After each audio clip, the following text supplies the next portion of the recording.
come back to her, and we saw you do such a great job with apps, and then now it's time for you to run for pants. And I remember this very thing happened to me. I met someone, I was like, oh, you should, oh, Judith, this, that, and the person was like, what did she do? I'm like, what do you mean? The signs were there. It was so glaring. What do you mean, what has she done? If she can do that with apps, she can do it for pants. And the person was like, it's not by like that. It's by like what? Really because they wanted someone else and all those things, and I could not really understand where people were thinking from. But I'm so grateful. I think when you won, I went to so many person's DMs to really laugh at them. I mean like that, but like it was crazy because you know that this person is capable. And the funny thing is that maybe you place her side by side with the opponent that hasn't really done much, and yet just because you're a woman and you're like, no, it's a no. Yeah. Like it's not by like that. Okay, it's by like what? Gender? I don't understand. And then it's really sad, like you said, you said, sincerely. But thank you for winning for us because you won for us. Thank you for voting for me. I mean, I was there like it was crazy. Now, coming back to, you know, this video is basically titled Adventures of Faith. Okay. Now, I like to take faith as an adventure. I mean, walking with God, not blindly, of course, but like you have God's word to guide you, not knowing what your next step will be till God lets you in on it. I think it's an adventure, and I'm sure that there was an adventure of faith in while you're pursuing for office, because I can remember so many times that you would always say one thing to me. You say, I'll say, Judith, how far now this election? And I'll be like, no, I'm not bothered. That's how you sound. I'm like, I'm not bothered. Why are we not going to door-to-door campaign? What's going on? But I know you did that. And then you're like, faith, it is God that anoints the king. Wow. Can you share more light on that? You know, just like you rightly said, I think that's my favorite thing is it's God that anoints a king, right? Yeah. And my faith journey, I think it started since before I decided to run for PANTS.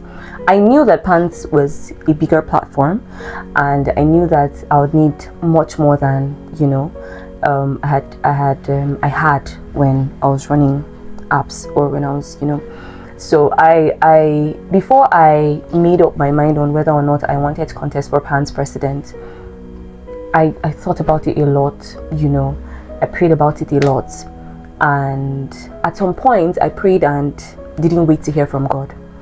So because I was very skeptical about doing it, I would pray. You know how you pray and you give yourself the answers. Yeah. So I'll pray about it. I'm like, God, please tell me, should I do this? And I'll say no. Like, so I'll really answer myself and like, yeah, final year now. Like, relax. What's the point? You know. And I constantly gave myself excuses, you know, not to run for PANTS president. And I remember that day in church. I was in church and pastor was preaching. And somewhere in my mind, I also said a prayer like, God, I know that I told God that I knew that I had been praying and answering myself, but I needed God to answer me, right? And then some of the excuses that I made, you know, there was something that you said, we're just saying, I think this morning, and you said, how did I do politics without money? Because, you know, yeah, because you know, you need a lot of money to run. And there was no money. And so, you know, no money. And it was part of the excuses that I gave God. I'm like, I don't have money for this thing.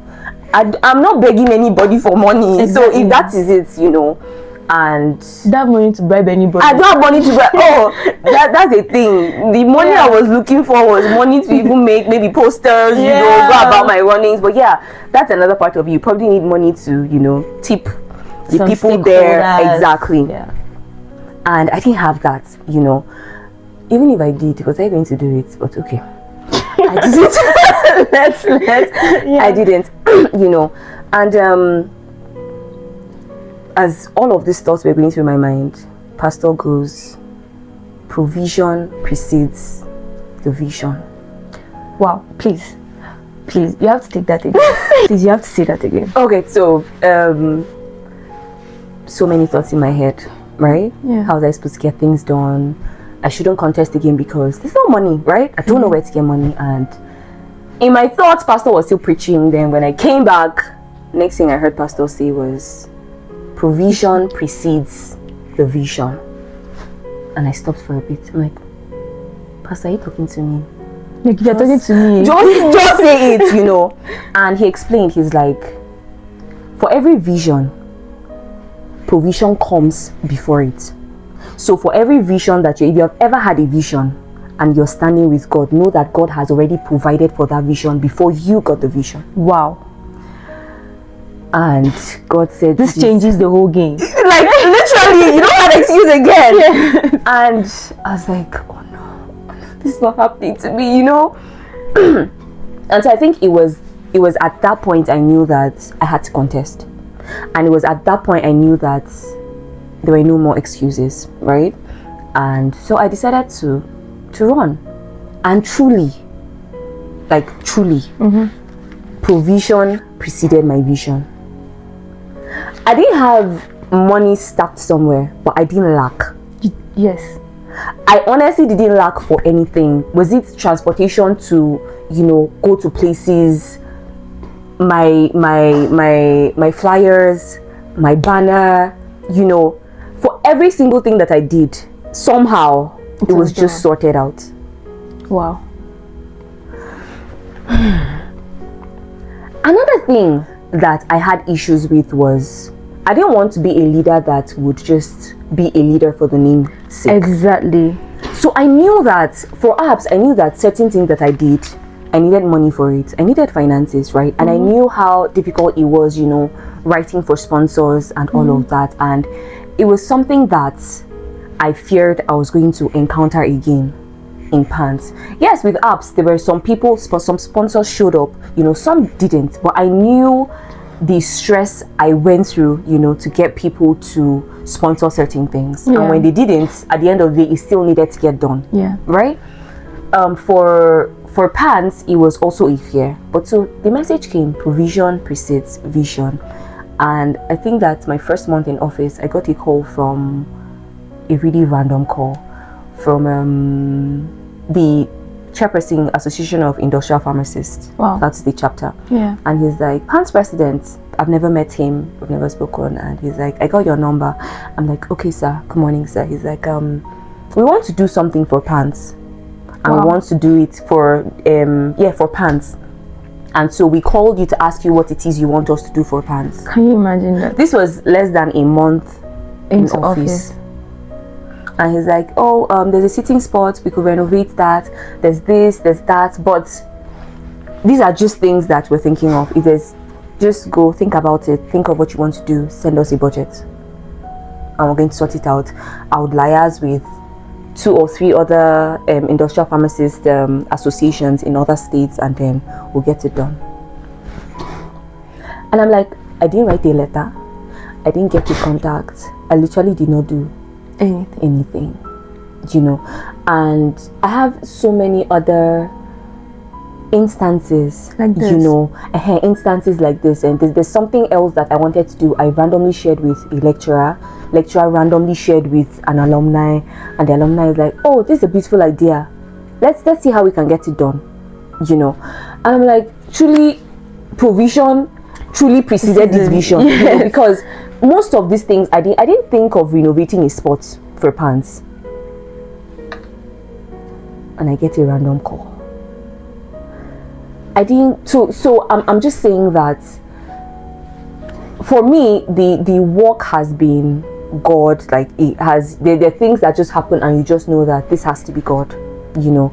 And the message came earlier, and it has constantly walked the journey with me up until this moment. Wow, that's such a beautiful story you just shared. I mean, wow. And I was so glued to it, like, wow. How come you never told me this one? Did you mention me to any of your sponsors? Okay, thank you so much. I mean, are you guys having such a great time? Because I am. So one more question that I wanted, one more, maybe we have like a few more and then we're done. So one of the questions I was going to ask is, what is something people misunderstand about Christians in politics? Because I know for one, when I'm talking to persons, I'm like, oh, but Judith is she's a lover of God, she's a Christian, she's this, and they'll be like, leave that thing, I beg, it's they talk. The mere fact that you're in politics, they just assume something of you. So what do you think is that one thing that people just misunderstand about Christians in politics? So I think just like we had said, there's a notion that politics is a dirty game. And like I said, yes it is, but so for the school environment, right? I think is a smaller place. There's a way that you can curtail, this thing. So yes, politics is a dirty game, and that's why I don't think that after school I want to go ahead with politics. I've heard so many stories, about things people need to do, or not to do. Now I have another question as regards that. Do you think that once you leave the school student body now, and you go to the outer world, you would have to engage in the dirtiness of politics? Do you think it's not possible for someone upright, righteous, lover of God, faith, to do everything that you're doing now, but at a much bigger scale? I think it's possible, but it's going to be very difficult. And I think it depends on the position. Right? Let me give an instance with my mom. So my mom does politics, but she has not run for an office. I know that running for an office is different from being appointed. So for her, most of the positions that she has held have been appointments. So it's like you're working with the person running for office, and afterwards they reward the work that you have done with this. And when you do things like that, it's not also as big as the person actually running for office. Do you get it? And so at the end of the day, it's the person that runs for office that does the dirty job. Do you understand? You that you're helping, for some people, they'll be working with you, and there are certain things they'll open up to you about. There are also certain things that they will not open up to you about. So either ways, you are really trying to help this person get there, but you don't know what the person is doing, at the side or behind the scene. So for you can say that you're doing politics the right way. I get it. Okay. I get it. All right, thank you. Now second to the last question actually. So if you could give one piece of advice to someone who feels called to leadership, what would it be? I think I completely forgot to ask you questions as regards leadership now. You've been a leader like most of your life, and you're a woman. I know we spoke about being a woman, but now you're a woman in leadership, not in politics. I've seen you, like you mentioned, you cannot be timid. You have to say the things that you need to say. How does it feel working with a body full of maybe men, or as a woman in leadership now? Let's even leave the woman part. How do you work with persons just as a leader? You have to be a leader by example. You have to also be a leader by the principle